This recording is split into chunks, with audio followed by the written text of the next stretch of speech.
Bénédiction pour cette semaine de prière du diocèse d'Exeter et Happy New Year, salutations pour 2021, si je peux dire cela sans trop d'ironie.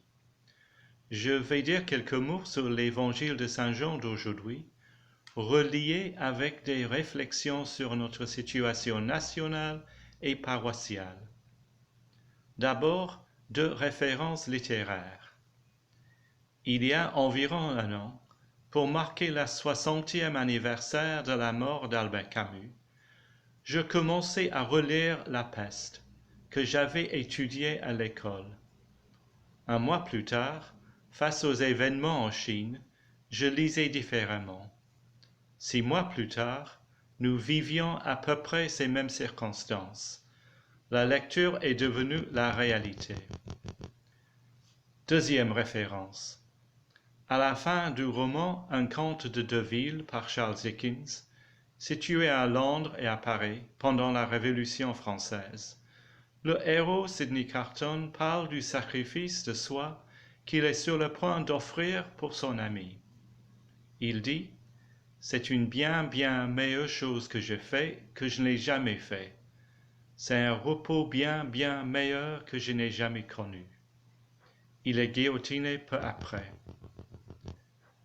Qu'est-ce que tout cela veut dire? Peut-être que dans les crises, nous essayons d'arriver à comprendre le monde avec des textes familiers, soit les romans, soit la Sainte Écriture. C'est pourquoi nous nous souvenons des images des plaies d'Égypte et de l'exil de l'Ancien Testament et du désert du Nouveau Testament. Bien sûr, le sacrifice n'existe pas seulement dans les romans du XIXe siècle. On a remarqué ici en Angleterre, pendant cette pandémie, des milliers de réponses au commandement de Jésus que nous nous aimons les uns les autres. Au plan national, au premier confinement, nous étions sur nos seuils tous les jeudis soirs à 20h. On applaudissait quelques minutes les médecins, les infirmières, ceux qui travaillaient dans les EHPAD. Dans la paroisse, les gens organisaient des bibliothèques dans leur jardin pour échanger des livres. Et avec d'autres églises du quartier, nous avons initié une banque alimentaire, un travail vraiment œcuménique. Selon mon expérience du virus, les gens se sont beaucoup plus engagés dans ce processus d'un amour réciproque que de se réfugier dans l'égoïsme ou dans la peur.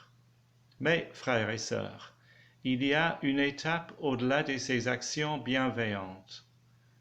Jésus nous commande de nous aimer les uns les autres parce que Dieu nous a aimés d'abord. Notre tâche, au temps de la pandémie, est d'affirmer, d'insister que l'amour de Dieu est primaire et que l'étendue du virus est secondaire. Nous avons des questions, certes, comme tout le monde. Pourquoi cette maladie nous y est arrivée? Qu'est-ce que cela veut dire pour notre avenir? Peut-être nous sommes fâchés contre le Tout-Puissant. Il a déjà entendu. Mais le témoignage de la Bible, de notre histoire ecclésiale, est que Dieu nous aime, chrétiens, non-chrétiens, tous.